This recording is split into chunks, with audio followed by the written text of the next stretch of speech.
अभी जो सबसे चर्चा में होमगार्ड के बाद जो बंदा है that is the Vivek sir. Vivek sir को सबसे ज्यादा गालियां पड़ रही हैं, विवेक सर को सबसे ज्यादा टारगेट किया जा रहा है।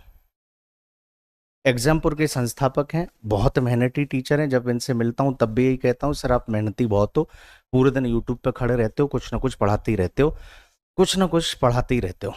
मैं इन्हें मेहनती टीचर कहूंगा। अपने दम पे इन्होंने अपना साम्राज्य स्थापित किया, बहुत मेहनती हैं, अच्छी बात है। होमगार्ड में नहीं फंसा। मैं आपको बता दूं विवेक सर, आपका फंसा नहीं इसलिए गाली नहीं पड़ रही, आपने जो डांस किया इसलिए आपको गाली पड़ रही है। इसलिए वो बच्चे बहुत परेशान है। बच्चा ऑटो में बैठ के आ रहा है, बच्चा बस में बैठ के आ रहा है, जैसे ही देखा विवेक सर का डांस एकदम हुल्लड़ हुल्लड़ हुल्लड़ हुल्लड़ हुल्लड़, बच्चा कह रहा है अरे यार हमारा दिमाग खराब है, और ये भाई सब डांस कर रहे हैं।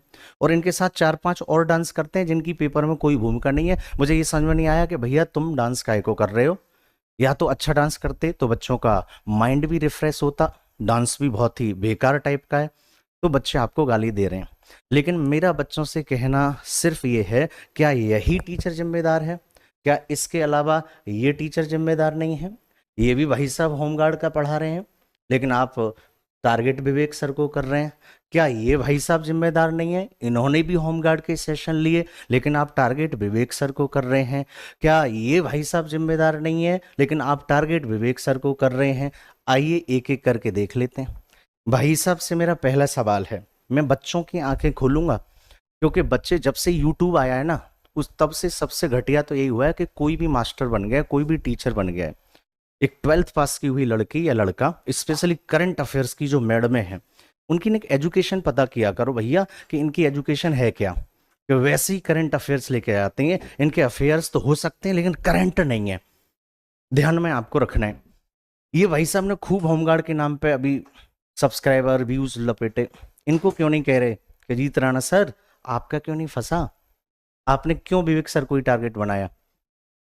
इनसे मेरा पहला सवाल, तुमने इससे पहले कितनी बार मूल विधि के बैच पढ़ाए? यूपीएसआई में ये भाई साहब मूल विधि पढ़ाने आ गए। चूंकि मेरे बच्चे, अब मैं पूरी तरह ऑनलाइन आया हूं, मेरा काम ही ऑनलाइन है, मैंने अपना सेंटर अब बाइंड अप करूंगा, केवल ऑनलाइन पढ़ाऊंगा।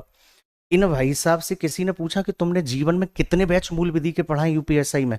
लेकिन एक अच्छे प्लेटफॉर्म या बड़े प्लेटफॉर्म पर कोई भी पढ़ाता है, उसका नाम बन जाता है, तो वो कुछ भी पढ़ाने लगता है। अगर मैं इनसे 10 टर्मिनोलॉजी लॉ की पूछ लूंगा तो इनकी ऐसी की तैसी हो जाएगी। लेकिन भाई साहब मूल विधि पढ़ा रहे हैं। लेकिन ये जो बच्चे हैं, वाह सर, अरे ये सर पढ़ाएंगे, और ऊपर ही ऊपर सब लिख के चले जाते हैं। मेरे भाई इन्होंने मूल विधि पढ़ाई, मेरा प्रश्न है कितने ऑफलाइन बैच मूल विधि के निकाले, कितने ऑनलाइन बैच मूल विधि के निकाले? और ये सारे सवाल जो मैं इनसे कर रहा हूं वो सब मुझसे भी करना। मेरे 5 से 6 साल पहले के भी वीडियो पढ़े हैं, यूट्यूब पे देख लो मूल विधि पढ़ाते हुए। मैं एलएलबी हूं, ध्यान में रखना, तब मैं मूल विधि पढ़ाता हूँ, वो क्वेश्चन भी लड़ाता हूँ। और पढ़ाने का मतलब ये नहीं है कि मैं पीपीटी लेके आ गया पढ़ दिया, मैं सिखाता हूँ, मैं याद करवाता हूँ, मैं शब्दों के अर्थ बताता हूँ। भाई साहब ये जो भाई साहब हैं, इन्होंने भी मूल विधि पढ़ाई। अभिषेक सर हैं हमारे, बहुत अच्छा हिस्ट्री पढ़ाते हैं, है ना, बहुत अच्छा पॉलिटी पढ़ाते हैं, मैं नहीं कहूँगा। लेकिन मूल विधि कितने बैच पढ़ाए इन्होंने?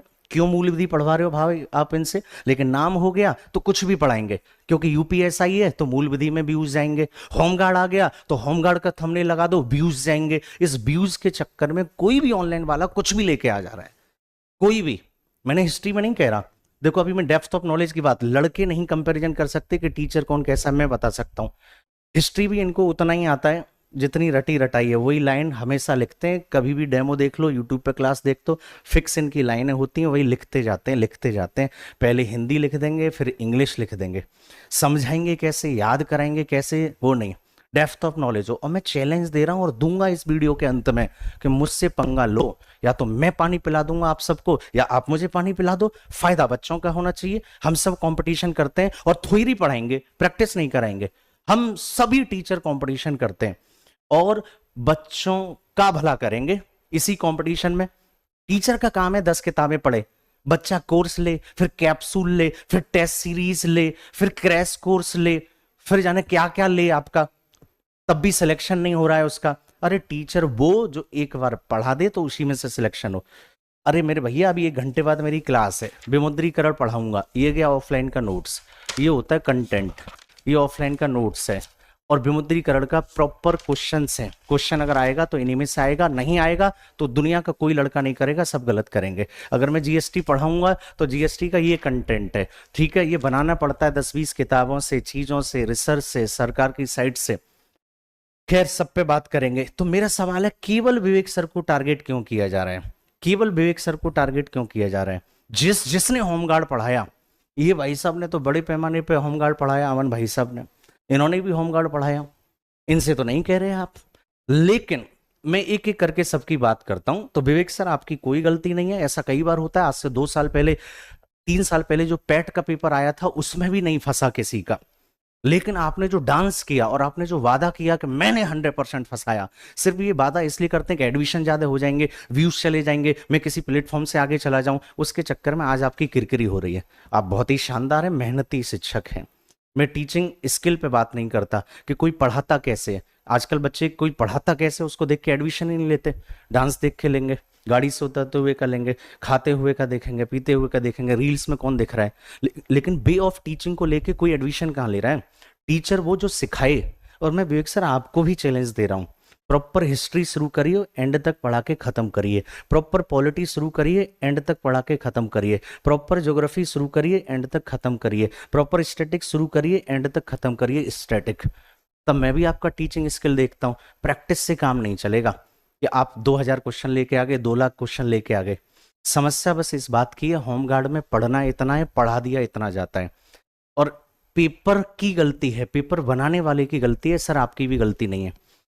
ध्यान में रखना, पेपर वाकई में होमगार्ड के लेवल का नहीं था, लेकिन बच्चों ने आपको टारगेट किया, ये गलत है। बच्चों ने आपको गाली दी, ये गलत है, क्योंकि आपने तमाम आंदोलन किए बच्चों के लिए, मैं उसमें आपके साथ था। लखनऊ में इको गार्डन में आप हमेशा खड़े रहते हैं। तो मेरा प्रश्न ये है, इन्हें भी टारगेट कर लो, इन्हें भी टारगेट कर लो। इन्होंने भी खूब भैया होमगार्ड के सेशन लिए। भाई साहब 5-5 मिनट की वीडियो लेकर के आए, 5 मिनट में कितनी जाएगी कट ऑफ, जिलेवार कट ऑफ, इतने टीचर कट ऑफ बना रहे हैं होमगार्ड की। अरे भैया यूपी में 75 जिले हैं, एक जिले पे 1 मिनट लोगे तो 75 मिनट का वीडियो हो गया। तुम्हारा कट ऑफ पे वीडियो 5 मिनट का आ रहा है और 2 लाख व्यूज भी चले जा रहे हैं। बच्चे तो लल्लू हैं, बच्चे तो बोले वाले हैं। कट ऑफ ही देख लें कि क्या पता 20 पे होगा, क्या 30 पे होगा। जिसको देखो वो कट ऑफ की वीडियो बनाएगा, फालतू की वीडियो बनाएगा। टाइम किसका जा रहा है? बच्चों का। सबसे इंपोर्टेंट टाइम है, सबसे इंपोर्टेंट टाइम है। जो बीत गए वो जमाने नहीं आते, आते हैं नए लोग, पुराने नहीं आते। जिंदगी भर एक जैसा मौसम नहीं रहता, हो कोई भी ख्वाब वो ख्वाब कायम नहीं रहता। वक्त की आंधी उड़ा देती है सारे गम, खुद को जो कहता है सिकंदर वो सिकंदर नहीं रहता। देख लो इतिहास उठा के, एक दिन लोग ढलते हैं। खुद को कहता है जो हीरो वो हीरो नहीं रहता। तुम ही गिने चुने 20 मास्टर हो ऑल इंडिया में, जो जयपुर में पढ़ा रहा है, जो ग्वालियर में पढ़ा रहा है, जो आगरा में पढ़ा रहा है, जो लखनऊ में पढ़ा रहा है, जो इलाहाबाद में पढ़ा रहा है, जो ऑफलाइन में पढ़ा रहे हैं, गांव में पढ़ा रहे हैं, वो टीचर ही नहीं है। तुम ही 20 हो, तुम ही पढ़ा पाते हो। उससे पहले तो सिलेक्शन होता नहीं था। उससे 2020 से पहले तो गांव का एक मास्टर पढ़ा के यूपी पुलिस में भर्ती करवा देता था। गांव का एक ही मास्टर मैथ पढ़ाता था, रीजनिंग भी, जीएस भी, हिंदी भी, तब भी बच्चों के सिलेक्शन होते थे। जब से ऑनलाइन आया, यूट्यूब आया, पुलिस को लेके, जीडी को लेके, होमगार्ड जैसी वैकेंसी को लेके हु हल्लड़ बच्चा पढ़ा है। आएगा इतना, पढ़ा रहे उतना। अरे बच्चा इतना ही टैलेंटेड होता होमगार्ड वाला तो वो पीसीएस की तैयारी करता, आईएएस की तैयारी करता। अरे टीचर वो गिना चिना सिलेबस है, विमुद्रीकरण, जीएसटी, मानवाधिकार, social media communication, cyber crime, गिने चुने 35 टॉपिक हैं। 35 टॉपिक में आप 80 क्लास भी लोगे, 2-2.5 क्लास पे प्रॉपर 35 की थ्योरी दे दोगे तो क्वेश्चन पास लायक हो जाएगा। 100 में 100 नहीं है। और मैं ये भी बताऊंगा होमगार्ड में ये क्यों हुआ। अगर होमगार्ड में 100 क्वेश्चन नहीं होते तो ये पेपर टफ नहीं आता। और मैं अभी भी रिकॉर्ड कर लेना, यूपी पुलिस में जीएस का पेपर टफ नहीं आएगा बच्चों। घबरा रहे हो तुम लोग और उसके चक्कर में जाने क्या क्या पढ़ोगे। यूपी पुलिस में 38 क्वेश्चन आएंगे, बहुत सामान्य आएंगे, 25-28 कर दोगे। अगर यही 100 क्वेश्चन आते यूपी पुलिस में जीएस के तो उसमें भी 50 क्वेश्चन टफ डालता वो।